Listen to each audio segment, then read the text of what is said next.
Bon, je reste sur mes positions. J'ai dit que la culture, c'est très important dans la négociation, aussi important que le petit déjeuner.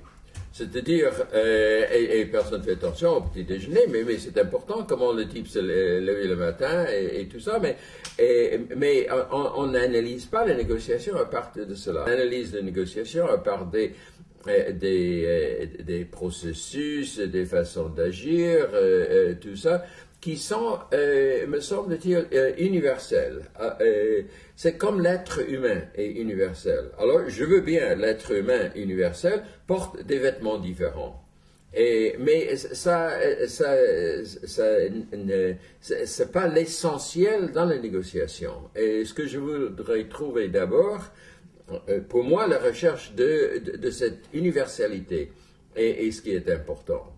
Alors, ceci dit, j'ai plusieurs os aux dents avec l'idée de culture.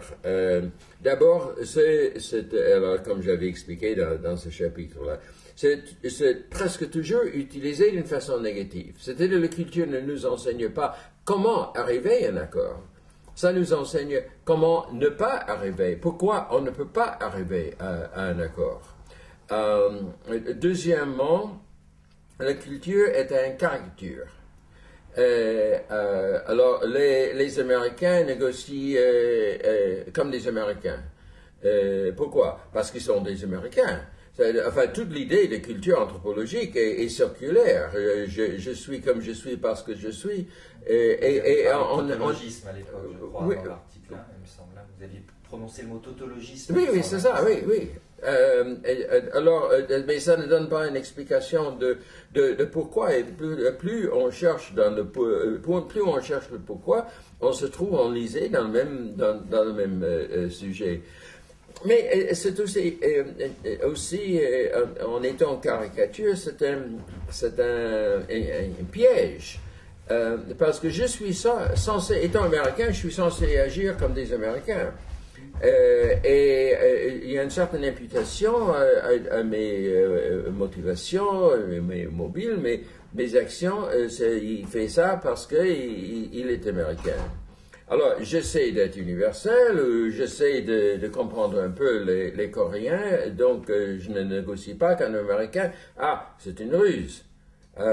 Et puis, je connais les Américains, ils sont rusés. Ils essaient de se mettre dans la peau des autres, c'est un aspect des Américains. Alors, on est coincé dans cette caricature, c'est vraiment, ça finit par être très faux et très, pas toujours très gentil. Et j'ai raconté l'histoire, je crois, du livre qu'on a fait à Washington, et on a fait un livre, Comment négocier les Mexicains. Alors, les Mexicains négocient comme ceci, cela, tout le monde a dit que c'est extraordinaire. Alors, on montre un Mexicain, et il lui dit, mais il était ahuri, c'est terrible ça, vous nous projetez des dessins animés de nous, mais enfin, c'est pas nous. Et ce qui était intéressant là-dedans, c'est qu'on avait très mal à écrire un livre sur comment négocier les Américains.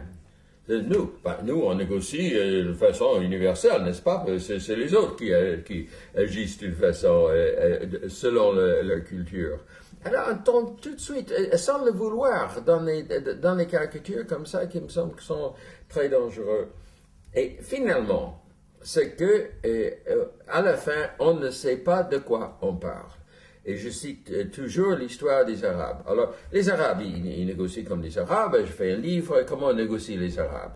Très bien. Est-ce que ça veut dire, vous voulez dire que les Saoudiens négocient comme les Syriens? Non, pas exactement. Enfin, mettons les Arabes du Golfe et les Arabes du Levant. Ah bon. Mais est-ce que ça veut dire que les Libanais sont la même chose que les... Non. Ok.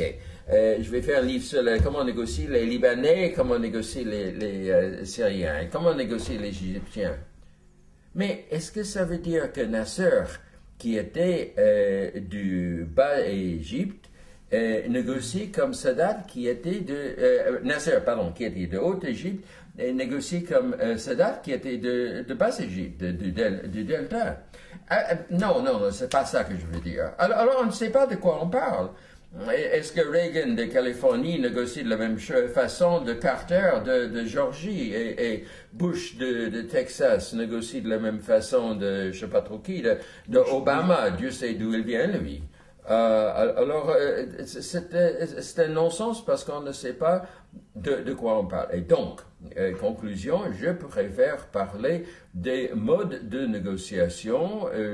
Qu'est-ce qui arrive si on fait si on offre des compromis au début des négociations plutôt qu'à la fin, plutôt qu'au début. C'est pas simplement les Américains qui les offrent au début et les Russes qui les offrent à la fin. Ils font cela peut-être, mais pas pour des raisons culturelles. Et il y a un tas d'autres personnes, d'autres gens qui font la même chose. Quelle est l'implication de ça? Quel est le résultat de ça? Donc, des comportements généralisés. Merci beaucoup.